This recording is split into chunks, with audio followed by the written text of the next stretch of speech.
சல்மான் கான் ஹீரோவாகவும் ராஷ்மிகா மந்தனா கதாநாயகியாகவும் நடித்துள்ள திரைப்படம் சிக்கந்தர். இப்படத்தை ஆர் முருகதாஸ் இயக்கியுள்ளார். இவர் கடைசியாக ரஜினிகாந்த் நடித்த தர்பார் படத்தை இயக்கியிருந்தார். அதன் பின்னர் சுமார் 5 ஆண்டுகளுக்கு பின் அவர் இயக்கத்தில் வெளியாகியுள்ள படம் இது என்பதால் இப்படத்திற்கு ரசிகர்கள் மத்தியில் மிகப்பெரிய எதிர்பார்ப்பு இருந்தது. இப்படத்திற்கு சந்தோஷ் நாராயணன் இசையமைத்து உள்ளார். இந்த படத்தில் சல்மான் கானுடன் காஜல் அகர்வால், ராஷ்மிகா மந்தனா ஆகியோர் கதாநாயகிகளாக நடித்துள்ளனர். மேலும் சத்யராஜ், பிரதீப் பப்பர் போன்ற பாலிவுட் நட்சத்திரங்கள் முக்கிய வேடங்களில் நடித்துள்ளனர். சிக்கந்தர் திரைப்படம் ரம்ஜான் விடுமுறையை ஒட்டி இன்று உலகமெங்கும் பிரம்மாண்டமாக ரிலீஸ் ஆகியுள்ளது. இப்படத்தின் அதிகாலை காட்சியை பார்த்த ரசிகர்கள் தங்கள் விமர்சனங்களை எக்ஸ் தளத்தில் பதிவிட்ட வண்ணம் உள்ளனர். அதன் தொகுப்பை பார்க்கலாம். சிக்கந்தர் சூப்பர் ஹிட் என்று ஒரு நெட்டிசன் கூறுகிறார். சல்மான் கானின் முந்தைய படங்களை விட இது மிகவும் நன்றாக உள்ளது.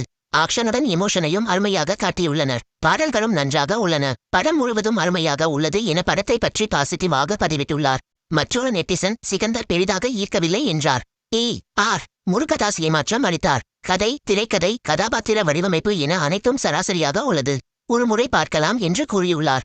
சல்மான் கானின் மிகப்பெரிய பிளாக்பஸ்டர் படம் இது என்று மற்றொரு நெட்டிசன் ட்வீட் செய்துள்ளார். சல்மான் கான் நடிப்பு, திரைக்கதை அருமையாக உள்ளது. ராஷ்மிகா, காஜல் சிறப்பாக நடித்துள்ளனர். சிக்கந்தர் சூப்பர் ஹிட் திரைப்படம், மாஸ் திரைப்படம், ஆக்ஷன் காட்சிகள் சிறப்பாக உள்ளன. பின்னணி இசை அற்புதமாக உள்ளது. அனைவரும் சிறப்பாக நடித்துள்ளனர் என பதிவிட்டுள்ளார். ஆனால் சிலர் படம் போர் அடித்தது என கூறுகின்றனர். இப்படி கலவையான விமர்சனங்களை சிக்கந்தர் படம் பெற்று வருகிறது.